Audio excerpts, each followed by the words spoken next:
మీ business ఏదైనా మీ ఊర్లో promotion చేయాలంటే అది సుమన్ టీవీతోనే సాధ్యం. ఇప్పుడే సంప్రదించండి.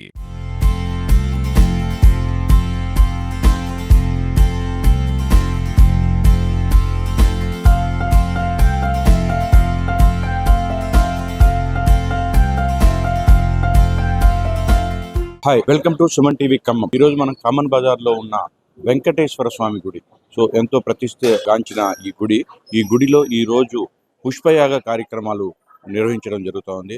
అలాగే ఇక్కడ ఏ కార్యక్రమాలు ఏమేమి జరుగుతుంటాయి, ఈ కార్యక్రమాల యొక్క ప్రత్యేకత ఏమిటి, వాటి యొక్క విశేషాల గురించి ఇక్కడ చూపించే ప్రయత్నం చేస్తున్నాను. సో ప్రధాన అర్చకులు మనతో ఉన్నారు. సో అయ్యగారు ఈ రోజు జరిగే కార్యక్రమాల గురించి మనకు తెలియజేస్తారు. జై శ్రీమన్నారాయణ. వెంకటాద్రి సమోస్థానం బ్రహ్మాండే నాస్తికించిన వెంకటేశ సమో దేవో నభూతో న భవిష్యతి. వెంకటేశ్వర స్వామి వారి యొక్క దైవాన్ని మించిన దైవం ఎక్కడ కూడా కలియుగంలో ఎక్కడ కూడా లేదు. అలాంటి తిరుమలలో వేయించేసిన శ్రీ వెంకట స్వామి వారే మన కమాన్ బజార్ లో ఇక్కడ వెంకటేశ్వర స్వామి శ్రీనివాస కళ్యాణ శ్రీనివాసునిగా వేయించేసి ఉన్నాడు. ఈ స్వామివారి యొక్క సన్నిధానంలో ప్రతి సంవత్సరం కూడా ధనుర్మాసంలో వచ్చేటువంటి యొక్క మార్గశిర మాసంలో వచ్చేటువంటి యొక్క శ్రవణ నక్షత్రానికి స్వామివారికి జన్మ నక్షత్రానికి శ్రీ పుష్పయాగా అనేకమైన వివిధమైన పుష్పాలతో చక్కగా పుష్పయాగా నిర్వహించడం జరుగుతుంది. సుమారుగా ఇది ఒక 20 సంవత్సరాల క్రితం నుంచి ప్రారంభమైంది. అప్పటి నుండి కొత్తూరు జగన్మోహన్ రావు గారు దీనికి సంకల్పం ప్రారంభం చేశారు. అది మొదలు వచ్చినటువంటి యొక్క కార్యనిర్వహణాధికారులందరూ కూడా ఆనవాయితీగా దాన్ని చక్కగా నిర్వహించుకుంటూ వస్తున్నారు.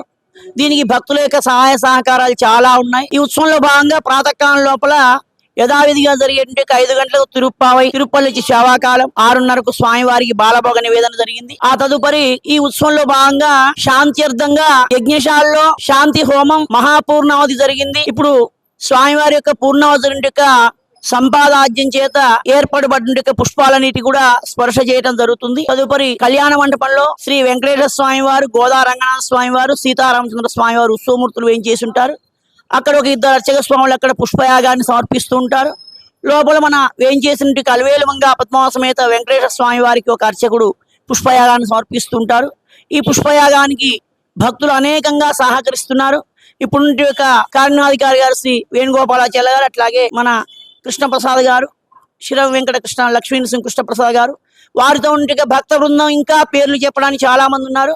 అలాంటి వారందరూ కూడా కలిసి ఈ యొక్క కార్యక్రమాన్ని వారి భుజస్కంధాల మీద తీసుకుని భక్తులందరి యొక్క సహకారంతో వైభవంగా జరుగుతున్నాయి. వెంకటేశ్వర స్వామి వారికి నిత్యోత్సవం, భక్తోత్సవం, మాసోత్సవ, సంవత్సరోత్సవాలు అని అనేకమైన ఉత్సవాలు ఏవైతే చెప్పారో సంకల్పంలో అవన్నీ కూడా ఇక్కడ వైభవంగా తిరుమల వెంకటేశ్వర స్వామి లాగా ఇక్కడ కూడా జరుగుతున్నాయి. ఈ కార్యక్రమానికి భక్తులందరూ కూడా సహకరిస్తున్నారు. వారి సహకారం తీసుకొని వేయించేసిన కార్యనిర్వహణాధికారి గారు, అట్లాగే కమిటీ ముందు రాబోయే చైర్మన్ గా మన శ్రీ లక్ష్మీ కృష్ణప్రసాద్ గుప్తా గారు ఈ ఆలయ చైర్మన్ గా కొద్ది రోజుల్లో ప్రమాణ స్వీకారం చేయనున్నారు. వారికి మేమంతా కూడా సహకరిస్తాం. ఇట్లాంటి ఒక కార్యక్రమాలు వారు భక్తుల ద్వారా, ఈవో గారి ద్వారా అనేకంగా చేసి స్వామి యొక్క ప్రశస్తాన్ని ఇంకా మనం పెంచుకోవాలి. ఖమ్మంలో తిరుమలలో స్వామికి ఏ విధంగా జరుగుతున్నాయి ఆ విధంగా ఇంకా కూడా ఉత్సవాలు జరగాలంటే భక్తులందరి యొక్క సహకారం కావాలి. భక్తులు కూడా మేము చెప్పిన విధంగా సూచనలు పాటిస్తూ చక్కగా శ్రద్ధతో ద్రవ్యాలన్నింటినీ కూడా సమర్పిస్తున్నారు. వారందరికీ కూడా శ్రీనివాసుని యొక్క ఆశీస్సులు. ఈ శ్రవణ నక్షత్రానికి విశేషంగా స్వామి యొక్క నక్షత్రం గనక ఈ శ్రవణ నక్షత్రానికి అనేకమైన పుష్పాలు తీసుకొని వచ్చేసి కడియం రాజమండ్రి దగ్గర కడియం వెళ్ళేసి ఎన్నో శ్రమలు కోర్చి కడియం వెళ్ళి అక్కడి నుంచి అనేక రకమైన పుష్పాలు తీసుకొని వచ్చేసి ఆ పుష్పాలన్నింటినీ కూడా స్వామివారికి మొదట సహస్రనామార్చనతో, తర్వాత గోవిందనామాలతో, తర్వాత వేద మంత్రాలతో, తదుపరి సంగీత ప్రియుడు స్వామి, సామవేద ప్రియుడు, సంగీత లహరి చేత స్వామివారికి సుమారుగా 1 గంట వరకు ఈ పుష్పయాగం జరుగుతుంది. ఈ పుష్పయాగానంతరం స్వామివారి యొక్క ఆరగింపు, తీర్థ ప్రసాద వినియోగాలు జరుగుతాయి. స్వామివారి యొక్క శ్రవణ నక్షత్రం ప్రతి మాసం శ్రవణ నక్షత్రం నాడు స్వామివారికి ఉంజల సేవా కార్యక్రమం చేస్తాం. సాయంకాలం పూట 6 గంటల నుంచి 7 వరకు కళ్యాణ మండపంలో. ఈ రోజు కూడా ఉంజల సేవ కార్యక్రమం కూడా 7 గంటలకు సాయంత్రం ప్రారంభం అవుతుంది. భక్తులందరూ కూడా పాల్గొనండి. ఈ కార్యక్రమాల్లో భక్తులందరూ సహకారం అందిస్తున్నారు. ఇంకా ముందు కూడా ఈ సహాయ సహకారాలు అందించినట్లయితే మా అర్చక బృందం తరపున మా వంతుగా మేము కూడా ఈ ఉత్సవాలకు అన్నింటినీ కూడా కృషి చేస్తాం. కమిటీ వారికి, ఈవో గారికి, భక్తులందరికీ కూడా మేమందరం కూడా సహాయ సహకారం అందిస్తామని తెలియజేస్తున్నాం. ఈ ఉత్సవాల్లో పాల్గొన్న ప్రతి భక్తులందరికీ కూడా ధన్యవాదాలు చెప్తున్నాం. దేవస్థానం తరపున, అర్చక సిబ్బంది తరపున, అట్లాగే ఆలయ కమిటీ తరపున ఈ ఉత్సవాలన్నీ కూడా విశేషంగా జరుగుతున్నాయి. అయ్యగారు ప్రత్యేకించి ఈ కార్యక్రమాలు నిర్వహిస్తున్నారు, వీటి వల్ల ఎలాంటి యోగాలు అంటే ఎలాంటి అదృష్టాలు కలుగుతాయని, లేకపోతే ఏ సందర్భాల్లో ఇవి చేయడానికి గల కారణాలు? పుష్పం మే భవత్ ఫలం మే భవత్ పుష్పం అని, ఈ పుష్పయాగం వల్ల చక్కగా పూలు ఎట్లయితే వికసించాయి అట్లాగే మానవ జీవితం కూడా వికసించి ఎటువంటి యొక్క కష్టాలు లేకుండా నష్టాలు లేకుండా ఆయురారోగ్యాలతో ఉంటారు. చక్కగా స్వామికి మనం ఎంతైతే పుష్పార్చన చేస్తున్నామో అంతటి యొక్క ద్రవ్యాన్ని మనకు స్వామి సమర్పిస్తాడు. ఈ ఉత్సవాల వల్ల ఎటువంటి యొక్క రుగ్మతలు కానివ్వండి, దీర్ఘకాలికమైన రుగ్మతలు, మానసిక ఆందోళనలు జరిగేసి ప్రశాంతత జీవనాన్ని గడపడానికి అవకాశం ఉంటుంది ఈ యొక్క స్వామి యొక్క అనుగ్రహం చేత. కలో వెంకటనాయక అని ఈ వెంకటేశ్వర స్వామి వారు కోరిన కోరికలు తీర్చేటువంటి యొక్క కల్పతరు కల్పవృక్షం లాంటి వాడు. ఇక్కడ ఎంతో మంది సంతానం కోసం వచ్చినట్టు వారు ఉన్నారు, ఆరోగ్యం కోసం వచ్చినట్టు వారు ఉన్నారు, అట్లాగే మనశ్శాంతి కోసం వచ్చినట్టు వారు ఉన్నారు. ఇప్పటికి 20-30 సంవత్సరాల నుంచి సంతానం లేని వారందరూ కూడా ఇక్కడ భగవంతుని యొక్క అనుగ్రహం చేత సంతానాన్ని పొందారు. ఈ ఉత్సవాల వల్ల భక్తులందరూ కూడా ఆయురారోగ్య ఐశ్వర్యాలు కలుగుతాయి. ఈ పుష్పయాగానికి చరిత్ర ఏమైనా ఉందా? ఈ శ్రీ పుష్పయాగం అనేటువంటిది పూర్వకాలంలో వార్షిక బ్రహ్మోత్సవాల్లో చేస్తారు. స్వామివారికి బ్రహ్మోత్సవాలు పుష్పయాగాన్ని చేస్తారు. ఆ పుష్పయాగాన్ని సద్యో అంకురార్పణ అంటూ ఒక 12 మూకుల లోపల బీజాలు వేసి అంకురాలు వచ్చిన తర్వాత అంకురాలతోని స్వామికి పుష్పయాగం చేస్తారు. ఆ పుష్పయాగం వల్ల చక్కగా సస్యశ్యామలం యొక్క పాడి పంట వృద్ధి చెందుతుంది. అంకురాలు ఎంతైతే మొక్కలు వస్తాయో అంతటి యొక్క పంట సమృద్ధిగా పండుతుంది. అలాంటి యొక్క ఉత్సవాన్ని వార్షిక బ్రహ్మోత్సవంగా పెట్టుకొని ఈ శ్రవణ నక్షత్రం నాడు ఈ పుష్పయాగం చేసినట్లయితే పుష్పం మే ఫలం మే భవతు పుష్పం అంటూ ఫలాలన్నిటి అందించేందుక పుష్పాలు ఇవన్నీ కూడా. దానివల్ల చక్కగా స్వామి యొక్క అనుగ్రహాన్ని పొందుతారు అందరూ కూడా. ఈ పుష్పయాగాన్ని సందర్శించిన వారందరూ కూడా ఆయురారోగ్య ఐశ్వర్యాలు కలుగుతాయి. ధర్మమైన కోరికలన్నీ కూడా నెరవేరుస్తాడు స్వామి. ఈ పుష్పయాగం అనేకమైన విశేషంగా పాంచరాత్ర ఆగమం లోపల శ్రీకృష్ణ సమితిలో చెప్పారు ఈ ఉత్సవాన్ని. ఈ ఉత్సవం చేయడానికి కారణం అది. దానివల్ల స్వామి యొక్క ఉత్సవాన్ని ప్రతి సంవత్సరం కూడా ఇక్కడ మార్గశిర మాసం అంటే ధనుర్మాసంలో శ్రవణ నక్షత్రం నాడు ఏ రోజు అయితే శ్రవణ నక్షత్రం వస్తుందో ఆ రోజు తప్పనిసరిగా ఇక్కడ శాంతి హోమం చేసి ఈ పుష్పయాగాన్ని నిర్వహిస్తూ వస్తున్నాం ఒక 15-20 సంవత్సరాల నుంచి. అదే ఆనవాదిగా ఇప్పుడుంటే ఈవోలు కానివ్వండి, కమిటీ కానివ్వండి, భక్తులందరూ కూడా సహకరిస్తున్నారు. ఈ సహకారం చేత చక్కగా ఈ ఉత్సవాన్ని చేసి స్వామి యొక్క అనుగ్రహాన్ని పొందండి. జై శ్రీమన్నారాయణ. థ్యాంక్ యూ అండి, థ్యాంక్ యూ. ఇక్కడ ఈ రోజు జరగబోయే ఈ కార్యక్రమాలన్నింటిని కూడా మనం కూడా ప్రత్యక్షంగా చూపించే ప్రయత్నం చేస్తున్నాం. సో ఈ రోజు విశేషంగా పాల్గొనే ఈ కార్యక్రమంలో పౌరోహిత్యులు కానీ, ఈసీ మెంబర్స్ కానీ, రెగ్యులర్ గా ఉండే భక్తులందరూ కూడా విశేషంగా పాల్గొనడం జరిగింది. ఇక్కడున్న ఈ గుడికి యొక్క ఈ రోజు జరిగే కార్యక్రమ విశేషాల గురించి మరికొందరి మాటల్లో విందాం. ఓం నమో నారాయణాయ. జయ శ్రీమన్నారాయణ. భక్తులందరికీ కూడా ధనుర్మాస మహోత్సవంలో జరుగుతున్నటువంటి శ్రీ పుష్పయాగం ఉత్సవానికి అందరికీ కూడా ఆహ్వానం. అలంకార ప్రియో విష్ణు అని చెప్పి, విష్ణువు చాలా అలంకార ప్రియుడు కాబట్టి అంత సంతోషం కలుగుతుంది, మనల్ని అంతగా అనుగ్రహిస్తారు కాబట్టి పుష్పయాగానికి విశేషమైనటువంటి ఆ యొక్క ఫలితం ఉంటుంది. కాబట్టి శ్రవణ నక్షత్రంలో స్వామివారి యొక్క తిరునక్షత్రం, ఆ శ్రవణ నక్షత్రం రోజు ఈ ధనుర్మాసంలో వచ్చేటటువంటి ఈ రోజు ప్రతి సంవత్సరం కూడా వైభవంగా పుష్పయాగాన్ని నిర్వహించడం జరుగుతుంది. ఈ కార్యక్రమంలో భక్తులందరి విశేషమైనటువంటి వారి యొక్క దాతృత్వంతో, విశేషంగా సహాయ సహకారాలతోటి విశేషంగా పూలు తీసుకొని రావడం జరిగింది. ఈ పుష్పయాగానికి ఆ దాతృత్వం ఇచ్చే దాతలతో పాటుగా పనిచేసే కార్యకర్తలు కూడా ఉండటం, అదేవిధంగా ప్రతిరోజు కూడా ఈ 4 రోజులు తెల్లవారుజామునే సేవాకాలం చేసే గోష్ఠి ఉండటం ఈ ఆలయానికి చాలా విశేషమైనటువంటి ప్రాధాన్యం. అటువంటి కార్యక్రమాలతో వైభవంగా జరుగుతున్నటువంటి కార్యక్రమంలో ఈ రోజు పుష్పయాగం, అదేవిధంగా వచ్చే మంగళవారం 30వ తారీఖు ముక్కోటి ఏకాదశి కార్యక్రమం ఉంటుంది. 14వ తారీఖు గోదా కళ్యాణంతో ఈ ధనుర్మాస మహోత్సవాలన్నీ కూడా ముగుస్తాయి. ఆ రోజు గోదా కళ్యాణం ఉంటుంది. ఈ కార్యక్రమాలన్నింటిలో కూడా భక్తులంతా పాల్గొని స్వామివారిని సేవించి స్వామివారి కృపకు పాత్రలు కాగలరు. ఈ ఆలయానికి సంబంధించిన భక్త బృందం ఉన్నారు. ఆ భక్త బృందం వాళ్ళు వాళ్ళ మాటల్లో వాళ్ళ సంతోషాన్ని తెలియజేసే ప్రయత్నం చేస్తున్నారు. సో చెప్పండి సార్, మీరు ఎప్పుడు కూడా నిత్యం కార్యాలయాల్లో పాల్గొంటూ ముందుకు తీసుకెళ్తూ ఉన్నారు. సో చెప్పండి, ఈ కార్యక్రమాలు ఎలా నిర్వహిస్తున్నారు? జై శ్రీమన్నారాయణ. భగవద్బంధువులందరికీ ఈ ధనుర్మాస శుభాకాంక్షలు. ప్రతి సంవత్సరం శ్రవణ నక్షత్రం రోజున విశేషంగా జరిగే ఈ పుష్ప కైంకర్యానికి గుడికి సంబంధించిన భక్తులందరి సహకారంతో విశేషంగా జరుపుకుంటున్నాం. అలాగే ఈ సంవత్సరం కూడా ధనుర్మాసంలో శ్రవణ నక్షత్రం రోజున పుష్పయాగం చేయాలని చెప్పి ఇక్కడ అయ్యగారులు, ఈవో గారు, భక్త మండలి వీళ్ళందరూ కూడా నిర్ణయం తీసుకొని చక్కగా చేస్తున్నారు ఈ కార్యక్రమాలన్నీ. రేపు 10వ తారీఖు కూడారోత్సవం కూడా ఉంది. 108 గిన్నెలతోని స్వామివారికి, వెండి గిన్నెలతోటి స్వామివారికి ప్రసాదం సమర్పించి ఇక్కడ భక్త మండలి అందరితోటి, అందరి సహకారంతో 108 గిన్నెలతో అత్యంత విశేషంగా జరగబోతున్న కార్యక్రమానికి అందరూ రావాలి, దీంట్లో పాల్గొనాలని చెప్పి భక్త మండలి అందరికీ పేరున కోరుతున్నాం. ధన్యవాదాలు. ఈ రోజు ధనుర్మాసంలో శ్రవణ నక్షత్రం రోజు స్వామివారికి గత 15-20 సంవత్సరాల నుంచి ఈ పుష్పయాగం చేస్తున్నారు. ఈ పుష్పయాగాన్ని అప్పుడు మొదలుపెట్టిన వారు కొత్తూరు జగన్మోహన్ రావు గారు, తర్వాత దాని భక్త బృందం పోట్ల మాధవరావు గారు, కృష్ణప్రసాద్ గారు, వీళ్ళందరూ ఇలాగ కొనసాగిస్తున్నారు. ఇప్పుడు వచ్చిన మా యువ గారు వేణుగోపాలాచార్య గారు దీన్ని ప్రతిసారి కంటే ఈసారి అత్యంత వైభవంగా నిర్వహిస్తున్నారు. ఎన్నడూ లేని విధంగా ఈసారి పెరుమాళ్ కళ్యాణ మండపంలోకి వెళ్లారు. దానికి విశేషంగా కృషి చేసినటువంటి మా భక్త బృందం కమిటీ సభ్యులైనటువంటి కృష్ణప్రసాద్ గారు, మాధవరావు గారు, వీళ్ళందరికీ మా అర్చక బృందం తరఫున అనేక మంగళ శాసనాలు చేస్తూ వారికి ధన్యవాదాలు తెలుపుతున్నాము.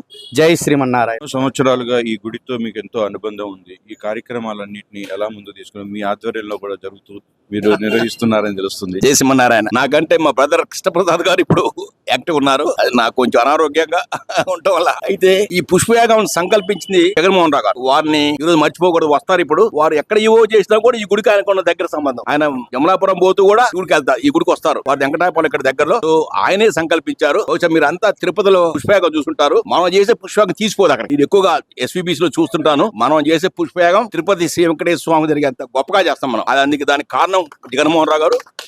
సుమారు 9 క్వింటాలు అనుకుంటాను ఇవాళ వచ్చే పూలు. ఏ సంవత్సరం కావాల్సిన కొంచెం పెంచుతున్నాం. రకరకాల పూలతో చేస్తాం. స్వామివారు ఎంతో ఇదైపోతారు దీనివల్ల. అందుకే ప్రతిరోజు కూడా ప్రతి పుష్పయాగానికి కోట వస్తాను నేను. ఎందుకంటే ఎంతో విశేషం కూడా మీరు చూస్తారు, అనుభవిస్తారు ఆ స్పిరిట్ ఏంటో. సో ఎంత అదృష్టవంతులం. ఈ గుడికి తిరుపతితో సమానం. ఇది అందరం కొండెక్కలేం కదా, ప్రతిరోజు పోలేం కదా. ఇక్కడ సేవించుకుంటే స్వామివారికి సేవించుకోండి లెక్క నా ప్రకారం. ఇప్పుడు ఏంటంటే ఇక్కడ పాంచరత్వం సంప్రదాయాన్ని పాటిస్తారు మా అయ్యగారు. అంతా పాంచరత్వం అయ్యగారులే. ఇక్కడ వైకాంసం కానీ వైదికులు కానీ లేరు. ఇంకోటి టైం మెయింటెనెన్స్ సిస్టమేటిక్. 6:30 6:40కి అష్టోత్తరం, 7:05 అరగింపు, 7:20కి గోవిందనామాలు. జయప్రద గారు పెద్ద ఆవిడ. ఈ గుళ్ళో విశేషం ఏంటంటే నాకు చెప్పారు స్వయంగా చాలా మంది గోవిందనామాలు. ఆ సంకల్పం చేసింది జయప్రద గారు. అంతకుముందు ఎప్పుడో సారి చేసేవాళ్ళు. ఆ శనివారం చేద్దాం, డైలీ చేస్తాం మొదలు పెట్టాం. ఎంత ఆ గోవిందుడికి గోవింద అంటే ఇష్టం. ఆయనకి వెంకటేశ్వర స్వామికి రకరకాల పేర్లు ఆయనకి వీణామనుడే, కానీ గోవింద అంటే ఇష్టం. సో మా వాళ్ళంతా కూడా ఏకంఠంగా గోవింద గోవింద అంటుంటారు. కాబట్టి మీరు కూడా టీవీ వాళ్ళు కూడా అప్పుడప్పుడు వచ్చిపోయిన గుడికి you enjoy devotee. Forget about the మనం చేసే వృత్తి పక్కన పెట్టండి. మొత్తం ఖమ్మం జిల్లాలో భద్రాచలం కూడా మా ఊళ్ళో 3 ప్రసాదాలు పెడతాం ప్రతిరోజు నిత్యం. ఎవరు లేకపోయినా కూడా దిట్ట ఉంది బాలభోగం. 3 ప్రసాదాలు, పులిహార, దద్దోజనం, స్వీట్ నిత్యం. మధ్యాహ్నం మళ్ళీ పులిహార, సాయంత్రం మళ్ళీ పులిహార. స్వామివారు కూడా అయ్యగారు కూడా చాలా ఇష్టమని చేస్తారు. ఈ గుడి ఇలాగే కొనసాగాలని ఆ స్వామివారి ఈ గుడికి మంచి చేపించుకోవాలి. ఇంకో ఇంపార్టెంట్ లేకపోతే క్షమించను, హనుమంతరావు గారు మెయిన్. తౌడు హనుమంతరావు గారు ఆయన స్తూప ఈ గుడికి ఇది. ఒకప్పుడు ఈ గుడి మీరు అప్పుడు పుట్టలేదో చిన్న టెంపుల్ అది, అంటే పడిపోయే స్థితిలో ఉండే. దాన్ని వారి దగ్గరుండి రూపాయి ఇస్తే 1 అవర్ ఖర్చు పెడతారు. హనుమంతరావు గొప్పది ఏంటంటే రూపాయలు ఇస్తే రూపాయి పని చేపిస్తారు చాలా జాగ్రత్తగా. సో కాబట్టి హనుమంతరావు గారు ఇప్పుడు వస్తారు.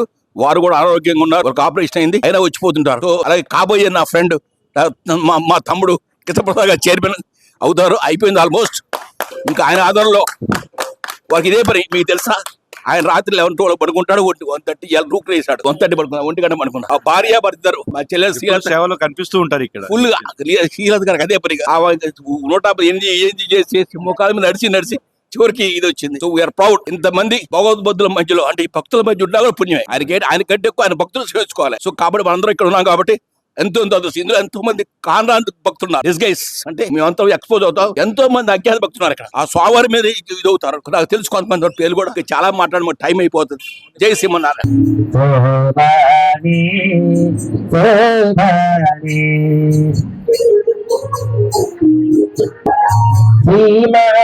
లక్ష్మీయట సింగారాల దేవరుడు రాముని తల్లియట చక్కతనాల దేవరుడు. శ్రీ మహాలక్ష్మీయట సింగారాల దేవరుడు కాముని తల్లియట చక్కదనాల దేవరుడు. సోమునితో బుద్ధువట చంపు కళల దేవరుడు.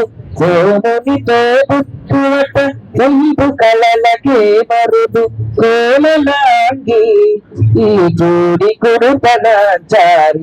కోలలాంగి ఈ జోడి కురుతనాచారి.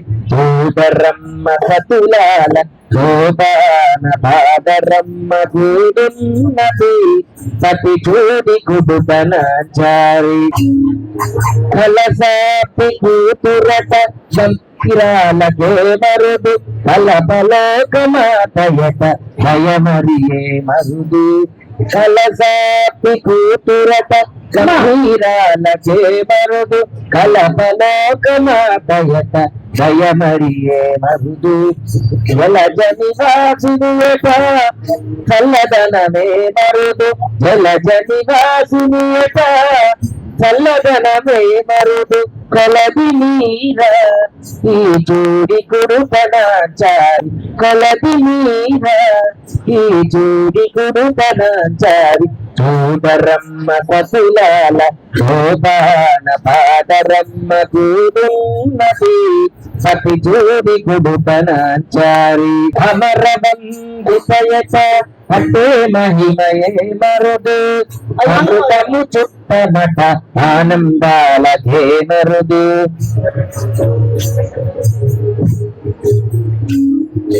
అమర బంధుపయత అంటే మహిమయే మరుదు అమృతము చుట్టమట ఆనందాలకే మరుదు తమితో శ్రీ వెంకటేశు తానే వచ్చి పెళ్ళాడి తమితో శ్రీ వెంకటేశు తానే వచ్చి పెళ్ళాడి కొమెల వయస్సు ఈ జోడి కురుతనాచారి తమితో శ్రీ వెంకటేశు తానే వచ్చి పెళ్ళాడి కొమెల వయస్సు ఈ జోడి కుడుతనాచారి పూలరమ్మ సతులాల శోభాన బాలరమ్మ కూరున్నది అతి జోడి కుడుతనాచారి